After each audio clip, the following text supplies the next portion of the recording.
Presidente, dopo tanto calcio parlato, finalmente a parlare il campo da calcio, il campo d'allenamento, finalmente il pallone inizia a rotolare.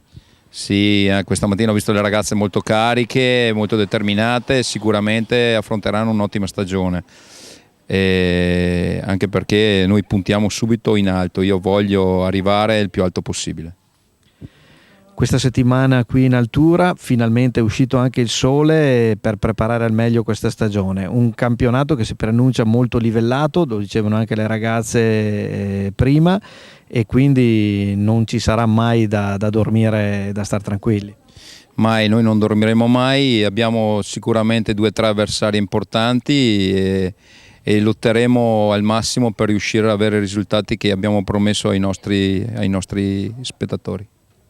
A proposito di pubblico veronese, di pubblico giallo-blu, c'è una grandissima attesa e soprattutto tantissime persone si stanno avvicinando alla squadra scaligera, vediamo anche dalle visualizzazioni su Facebook e sui vari mezzi di comunicazione, veramente un aumento esponenziale di interesse.